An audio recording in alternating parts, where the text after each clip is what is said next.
ဒီနေ့အစိုးရအုပ်ချုပ်သူတွေကလည်းအဲ့ဒါလိုများထင်နေသလားတော့မသိဘူးပေါ့လေနိုင်ငံတကာကမေးလာတယ်မြန်မာနိုင်ငံမွဲတာဗုဒ္ဓဘာသာကြောင့်လားတဲ့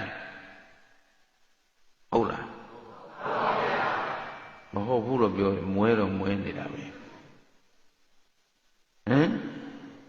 အဲ့တော့ကျတို့ဘုန်းကြီးတွေကခင်ဗျားတို့မွဲအောင်ရှောက်လုပ်နေတာလားဘာလို့ဆိုတော့အခုကဓမ္မဂတိကဆိုရင်နိုင်ငံတော်ပုံကံသူအဆင့်လောက်ကိုရောက်နေတာဟုတ်ပြီနော်အဲ့တော့စဉ်းစားကြည့်စမ်း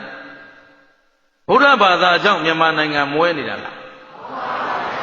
ဦးဇင်းကတခွန်းနဲ့ပဲပြန်ဖြေလိုက်ဗုဒ္ဓဘာသာကြောင့်မွဲတာမဟုတ်ဘူးလို့ဗုဒ္ဓဘာသာကိုမသိကြလို့မွဲတာ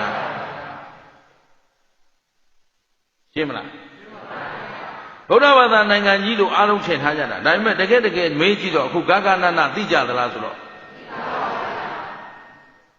မြတ်စွာဘုရားရှင်ကိုယ်တော်မြတ်ကြီးလောကဓာတ်ကြီးတစ်ခွင်လုံး32ပုံလုံးသူ့ထက်သာတဲ့လူရှာတယ်ဘယ်စံနဲ့ရှာခဲ့တယ်လဲဆိုတော့သူ့ထက်သီလသာတဲ့လူ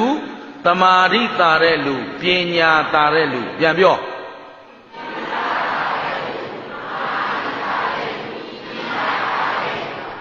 အဲ့ဒါလောကရဲ့အနှစ်သာရဆိုတာဒါပဲလောကဓာတ်ကြီးတစ်ခုလုံးမှာသီလသမာဓိပညာမရှိရင်အဲ့ဒီလောကသည်အနှစ်မရှိတဲ့လောကသီလသမာဓိပညာမရှိတဲ့လောကဟာတန်ဖိုးမရှိတဲ့လောကနောက်တစ်ခုသီလသမာဓိပညာမရှိတဲ့လောကဟာအလှအပမရှိတဲ့ရှင်းလား